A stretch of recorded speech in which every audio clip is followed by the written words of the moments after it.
because obviously, even though COVID is big for us in New Zealand, the biggest news story in the world at the moment is what's going on in the Ukraine.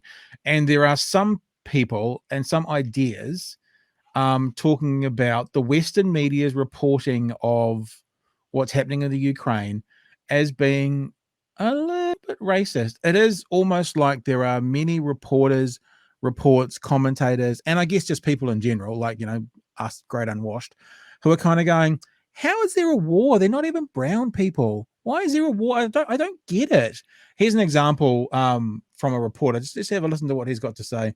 I'll bring it up and bring it back. What he's got to say. This isn't a place, with all due respect, like Iraq or Afghanistan, that has seen conflict raging for decades. This is a relatively civilized, relatively European, I have to choose those words carefully too, city where you wouldn't expect that or hope that it's going to happen.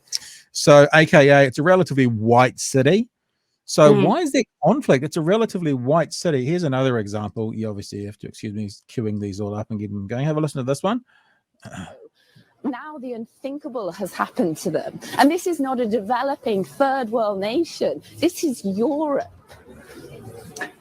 So, if it's a first world country, if it's a European country, how on earth could there be war there? I don't know. Let's pick out another random one. Unless George, we're going to bring George in. George's the producer here, but he's a bit of an expert on the Ukraine. So, Georgie boy, come on in. Is there one in particular that want to play? Do you think there, or should I just pick one more random one and fire it off? There's the BBC one where which is an interview subject, surprised that he's seeing blue eyes and blonde hair being killed. Okay, so this is an interview subject. So this is not a reporter, but this, I guess, speaks to the idea of not just the reporters, but the themes that are going around the world at the moment about it. Let's have a listen to this one. I'm sorry. It's very emotional for me because I see European people with blue eyes and blonde hair being killed. Children being killed every day with Putin's missiles and his helicopters and his rockets. And so, of course, I understand and respect. So there you go. That'll do the thing. So yeah, I find it shocking because they've got blue eyes and blonde hair. Like me, but those brown people or those different colored people over there, it doesn't upset me at all. So it's a I don't know what this says about us as a species, but it's a bit ugly at the moment. I mean, it's ugly overall at the moment, but this aspect of it seems pretty icky as well.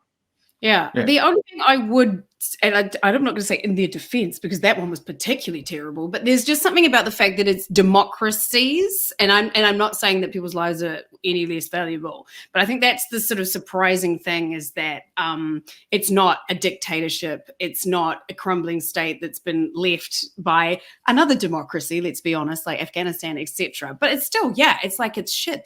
I've been getting that too. A couple of friends on my feed were like, these are people that look like us, and I'm like, so what? Like to make that like that's the distinction is pretty nice. And also there has been war in Europe not that long ago with the Balkans, so I was like, pretty sure Dubrovnik got bombed to the ground not that long ago. But obviously Europe has made big steps since the two world wars to try and stop this with the EU, things like that. So that's why that was there. So I can see the shock around that. But it's like it is very icky. I totally understand. Can I also just ask though, and part of my ignorance for the history, didn't Russia invade Georgia in the last 20 years? 2008. Why is that not considered a war like this has been considered a war? What's the difference? Yeah, I guess it's the sort of in the Caucasus region. It's seen just like these people are viewing Iraq as a place where war happens, right? Whereas Europe is this sort of sanctified, haven where white people live, right? Where war doesn't happen. And Ukraine, these people were saying, this is a civilized first world country, which was also interesting. Ukraine has a lower GDP per capita than Fiji, for example. Again, not that is a value on their life or anything like that. But yeah, I'm always very interested in how the Western audience views this war, and there's always this racial element, right? The news will always value lives over others. That's how it works, right? That's how it decides what stories we're seeing. We're seeing Ukraine rather than Saudi Arabia's war in Yemen,